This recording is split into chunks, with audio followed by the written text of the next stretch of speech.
Minding My Business, the CEO story with Ramesh Menon and Hrishi K. Hey, seems like yesterday when we launched this radio show and podcast, but it's got wheels and a mind of its own.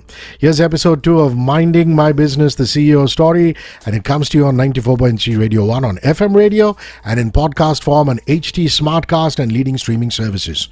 This is a Radio 1 production. I'm radio and podcast host Hrishi K. Let me welcome my co-host and all-round good man, Ramesh Menon, CEO, HT Media Limited. Hey Ramesh, how are you? And now that you've had some great net practice in episode 1, are you ready for the next challenge? Hi Rishi, thank you. I'm well. And since you've compared podcasting to cricket, I must say for me, every episode is like a one-day international. That's more in fashion right now. So it's a one-day international, probably a final. And that's how I approach most of the challenges in my life. So yes, it's super to be back and with another amazing guest. Well played. Nice cover drive with your words.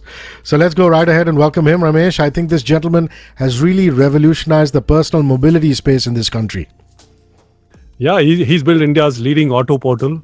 And one guy who's been revising his growth strategy every time there's been a challenge.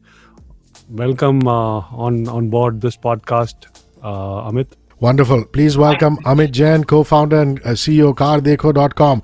How are you doing? I hope your family and you are safe and healthy and you've got your vaccines, Amit. I've got both the shots done and I hope both of you are safe as well as the radio and family. Thanks very much. All so far so good. Great, Amit. So let's start. I want to start with your background. I believe you were a programmer, a graphics guy. From there to becoming an entrepreneur, there's some amazing journeys going around, and we thought we'll get to know your journey as well. So I'm basically a very normal guy who happened to be, studying at IIT Delhi. I'm from Jaipur, a small town, and did my education-oriented family. Father was in service, right? So went to IIT, did my engineering, then went and did a job in Austin, Texas with a company called Trilogy. Learned programming there, learned product technology, and then finally went on to build my first startup business within that company, Trilogy. That was the journey which excited me of becoming an entrepreneur. And in 2007, along with my younger brother, Anurag, who's also from IIT Delhi, we both started this business and there's been looking back since. Dreamt to build $1 billion company, and I think we're there. Now the dreams have become larger. That's the only change. Brilliant. It actually segues very nicely into my next question. That younger Amit, the guy, who passed out and, went abroad, who had stars in his eyes when he first started off on his entrepreneurial journey. What was the vision when you were starting off, and how much have you evolved or achieved from then to now in terms of your vision, Amit? As a kid, the young Amit had no vision. It was more like... life. I'm a chill guy basically. I used to enjoy every day and would work really hard. I mean, the one thing that has been consistent throughout my professional career, I've worked really, really hard. And I partied hard also. So that's been a constant one. Look, honestly, the real vision formation happened in 2005 and not when I started my job. When I grew and I saw how internet tech is booming in the United States, how startups or digital distribution is changing the way things are going to look like. 2005 is the first time when I personally did a startup, and then I realized the power of digital for the first time. I think I would have 2000 to 2004 was a young, good salaried, middle class guy getting suddenly a lot of money and having chill in life, right? And I think something changed in 5, and that's when it all began. My evolution of how I started looking at the world was very different. Startup makes you do everything very differently, and I think you multitask and you play a very different role. Instead of being compartmentalized as a coder, you are the owner suddenly, right? And I think that changes or that evolves. So my view is that your vision actually starts getting a lot more shaped up by the exposure that you get. And if you are thrown in the swimming pool to swim, you will eventually learn how to swim. Because eventually, at the heart, every one of you is a fighter. It's just a matter of jumping into that water. And obviously the last few months have been very challenging for all of us. What has it meant for you? I mean, you've gone through all the struggles to set up your business and so on. What changed in the last year or so, or did anything change? I would say that, look, I got to spend a lot of family time. I now know my kids. which I did not know before. I was always traveling. So from a weekend father, I became like a regular father. I would spend like hours, and that kind of gave a lot of mental peace, at least, if I would say least. Other than that, I think I would say pandemic actually, apart from the second wave, which actually was a lot of loss of life, which kind of impacted empathetically a lot of your feelings. We lost two people in our company.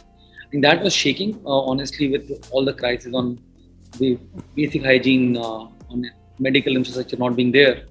I think I'm keeping that aside. From business standpoint, I think it has been a very, very, let's say, crisis is an opportunity kind of time for CarDekho. Yep. I think we did a lot of new stuff in this pandemic. Innovation was at its peak. Launch how to buy a used car online. How do you buy a car without seeing it? A lot of other stuff started to take shape. The first wave we were not really prepared, I'll be frank. And the business did come to kind of a standstill. Second wave that just went by, we were able to float across with a 60% business retention versus practically washed down in the last time, same time. I think we were prepared. The ecosystem was also better prepared to handle it this time, despite the severity was much higher. So I would say, Ramesh, the way I'm a very optimistic guy. I've never looked upon anything as a problem. I've actually looked upon everything as a opportunity. क्योंकि इससे खराब तो कुछ होने देता तो इससे better ही हो सकता. That's how I have built my life, and I think that's one big one. I always dream big, and I think everything is possible if you really aim for it. I'm actually going to do an offshoot of Ramesh's question. It's wonderful that you got time to spend with the family, which is great.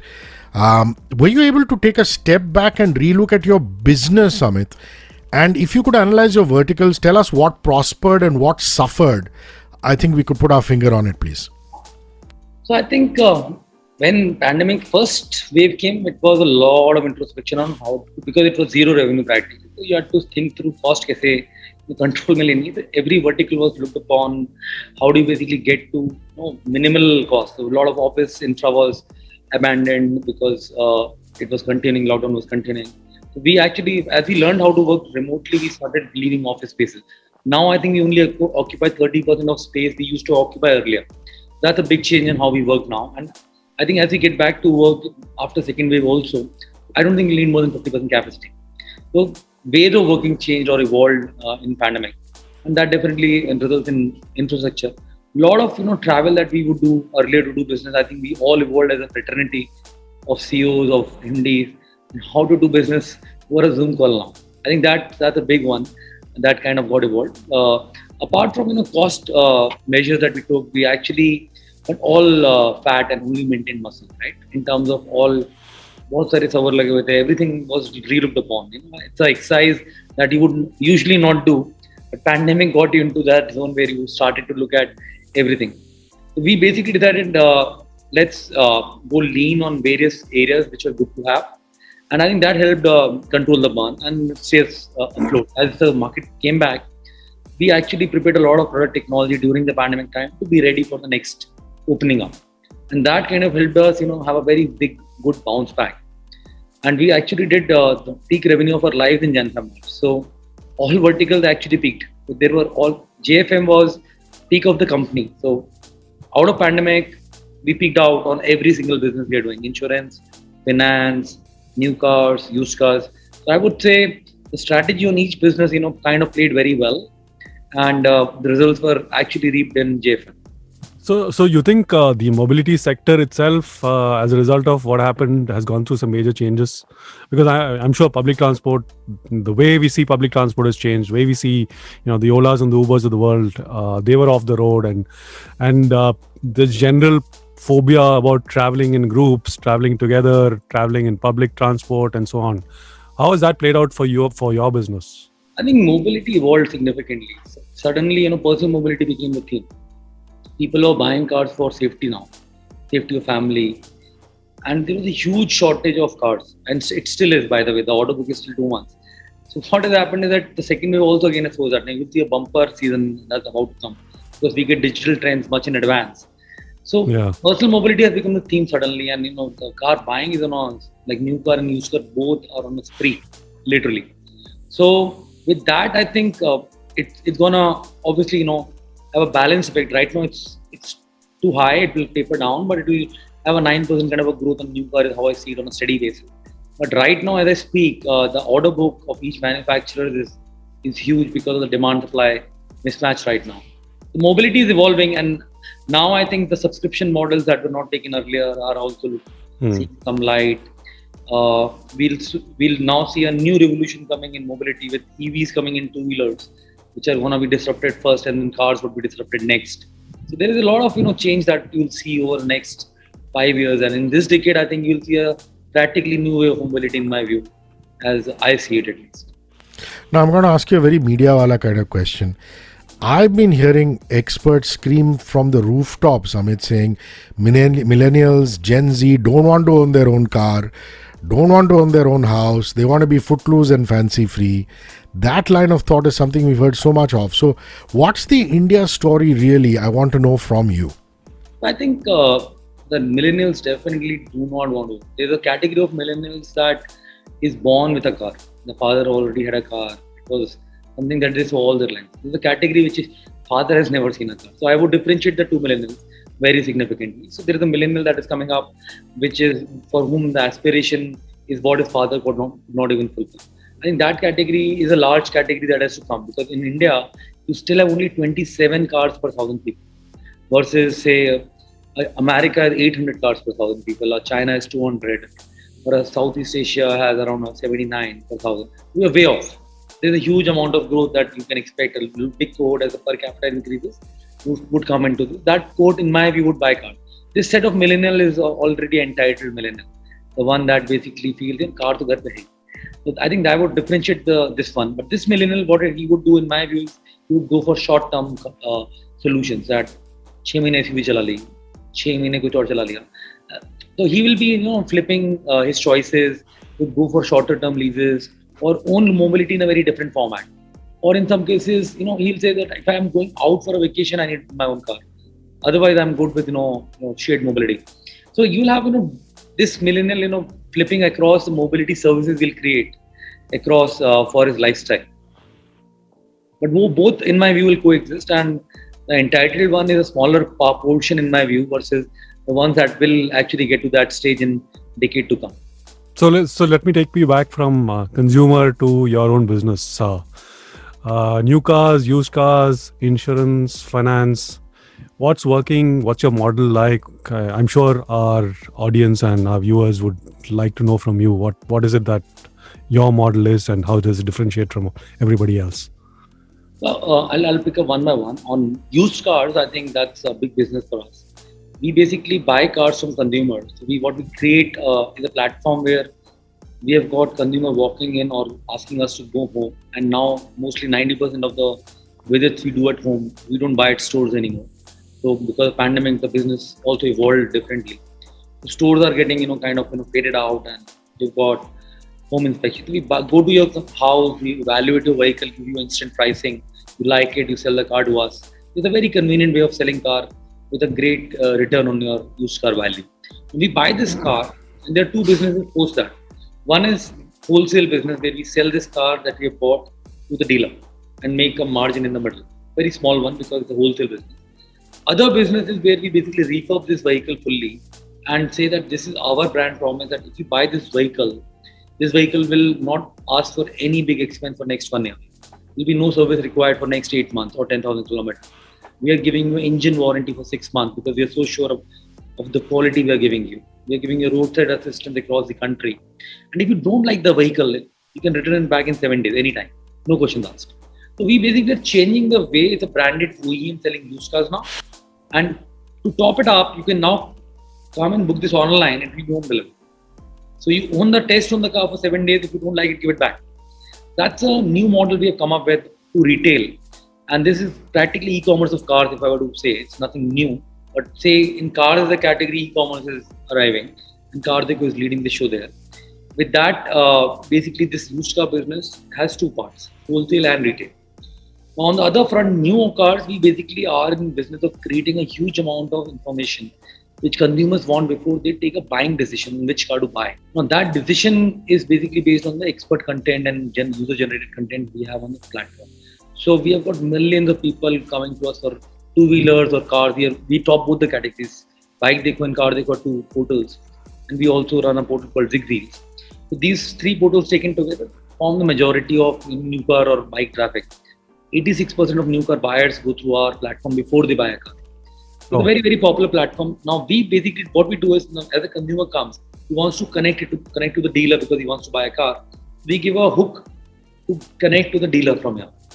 Now we don't charge the consumer at all, and dealer pays a very small fee, couple of $100 for giving him that consumer connect.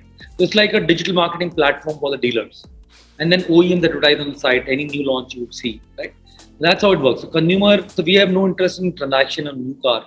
We just connect the two, and we don't make anything in the middle because we want consumer to directly work with dealer. Here we ensure brand promise in used cars. We sell cars directly. On the insurance side, we have two businesses. One is, enabling India, where we are basically saying, let's create employment for thousands of people. So 10,000 people work on our platform as independent agents with us. We are a IID approved broker, and we create employment across 800 cities in India with people selling insurance on our platform in their local neighborhood.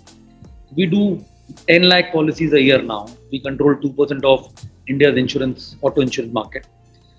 That's what we do on the B2B2C side. So 10,000 agents punching in like 1 million policies. And then on the B2C side, we have something called Insurance Dekho. And that is now 5% of our revenue. It just started like 4 months back. We basically sell health, life, and auto insurance on a B2C format. That's where consumer comes and buys the insurance themselves in a self-serve format. There are two cohorts. One is offline people who are buying. So we're catering to both the sides of category, B2C and B2B2C. So that's what we do on insurance. On the lending platform, we are basically a platform which enables used car lending. And we've got 15 banks, NBFCs behind us. So when a consumer comes for taking a loan, we are able to match which lending platform is right for him. Because this is his profile, he may go to ICICI or AU Bank or Mahindra Finance. It will depend on the profile. So what happens is the approval rates are very high because we have got a technology that underwrites where is he likely to get a loan. With that view, basically, dealers use our platform. We sell in B2C format. For our own cars that we sell, this lending platform is used. That's what the lending platform is. We control almost 9% of used car lending in the country on a platform. It's again a very scaled up business from our perspective. So these are the 4 business lines and these are the models on each one of them. That's very lucidly explained. Thanks so much for taking the time and patiently explaining that to us. I want to just switch to rural demand for a little bit here. Bikes and four-wheelers in tier 3, tier 4 cities, Amit. What are you seeing and noticing? We are seeing that with Jio advent, suddenly the bike traffic increased significantly, which we never saw earlier. With Jio penetrating internet to everybody, so we see a lot of Dekho traffic growing from the tier 3, 4 towns. So in bikes, I would give you a sense like 55% of the traffic is coming from the smaller towns and 45 comes from the bigger towns. In cars, almost 65 to 35. 65 comes from bigger towns, 35 comes from smaller towns. So that's a pattern we see. And in cars also, we are seeing a change in terms of like the growth of automobile traffic and actually sales, which is collaborating both the facts, is actually happening in tier 2, 3 now. Tier 1s are already over penetrated and the amount they're selling is amount that's going out to other cities, as used car. They are not growing as much as the smaller pockets are growing around them. So that's something that is encouraging for India because India cannot depend on few cities to do the automobile business. Encouragement comes when smaller pockets are growing, and that's how the whole demography or geography is performing. So I'm curious to know because the government is very bullish about EVs. Right. What's your view on electric vehicles, and is that a big part of your? Is that a growing part of your platform, or is there an immediate future that you see for that class of vehicles, especially on platforms like yours? I think EVs will disrupt bike first, and will disrupt in a big way. And petrol rates going where they are, I think it will disrupt two-wheeler segment in a big way because the battery cost and charging time is much lower. In cars, the charging time is still you charge at home 8 hours. And even if you go to a petrol bunk, you'll have to stand 30 minutes on a fast charger. What that means is that India does not have infra or capacity to basically charge these cars. Let's assume, say, hypothetically, all cars converted electric.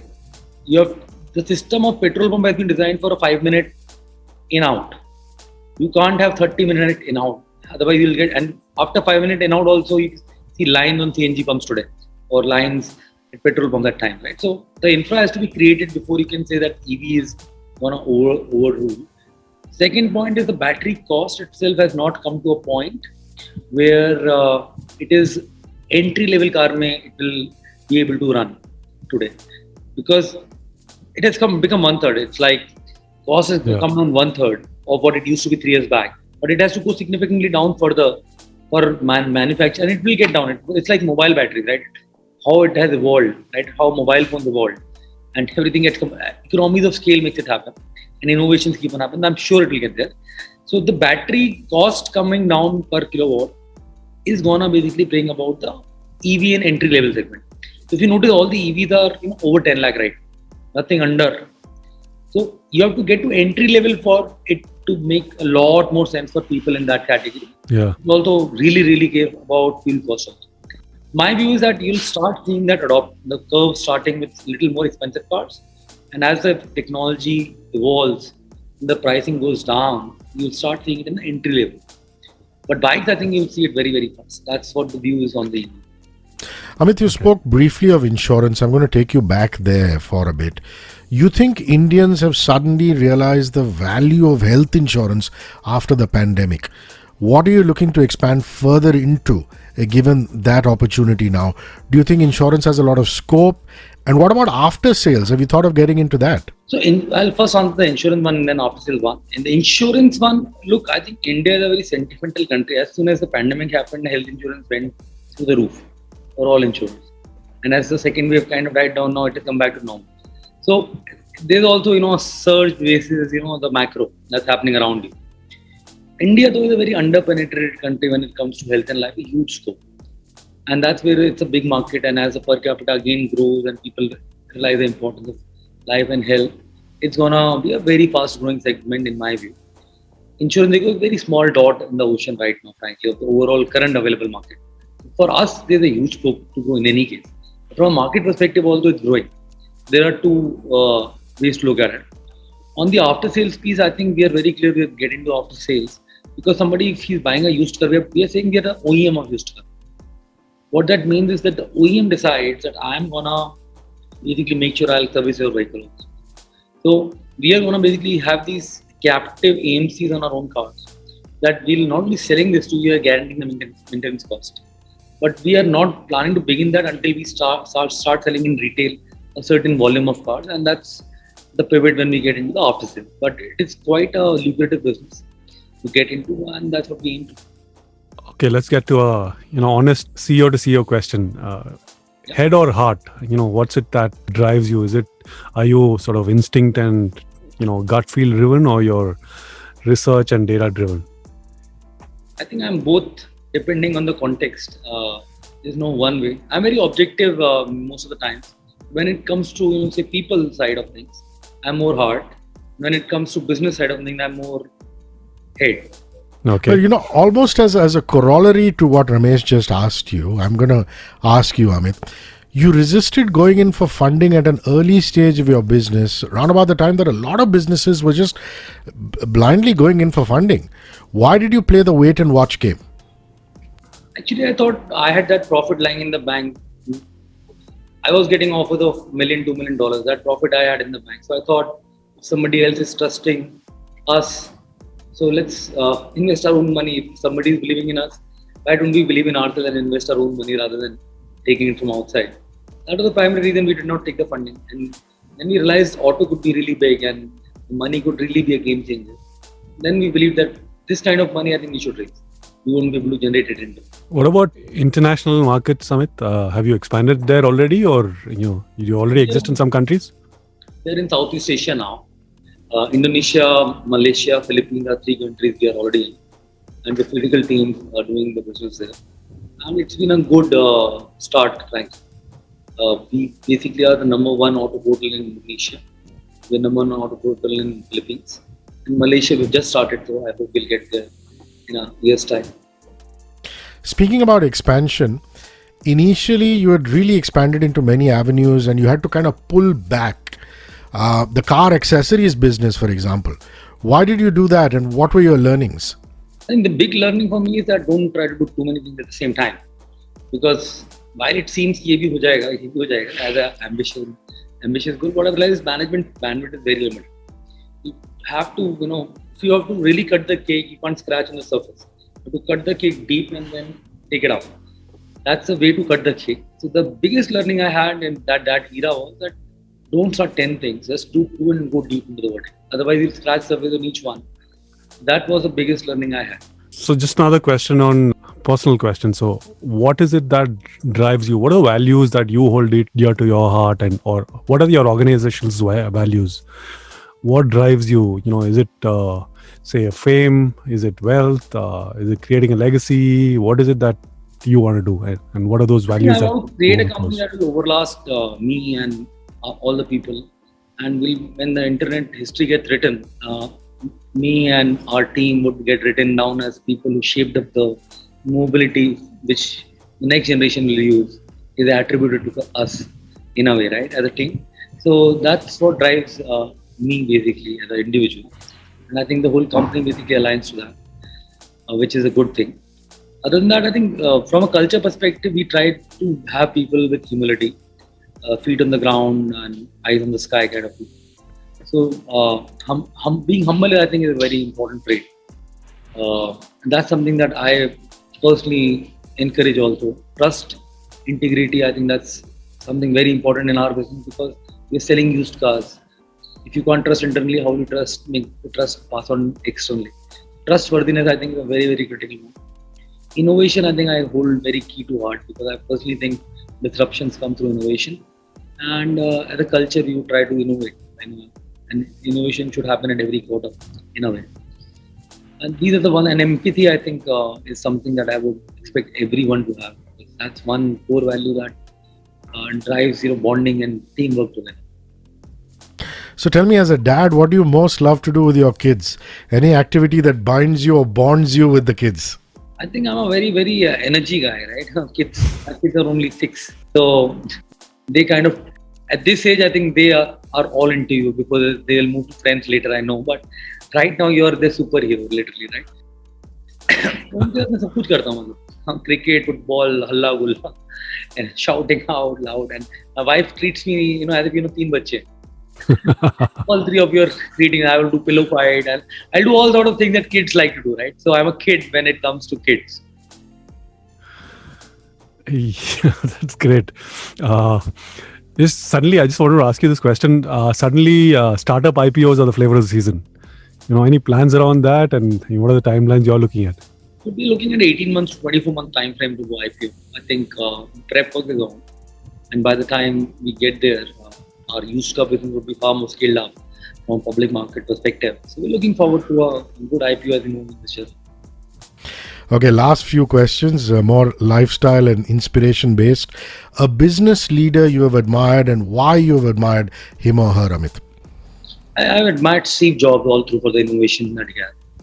He's one I really, really like. So are you a book reader? And if you are a book reader, then what's a book that's left an impact on you? I am not a book reader at all. That's the answer you get nowadays most often, so that's okay. What kind of music do you listen to? What's on your playlist? Any music concert you went to during your student days in Jaipur or otherwise, or abroad, or now recently that you enjoyed? So I want your music choice as well as a concert pre-COVID times that you've been to. Phases changed and music taste changed. There was, a time you would be in IIT and you would go to Parikrama and all these rock things that would appeal to you.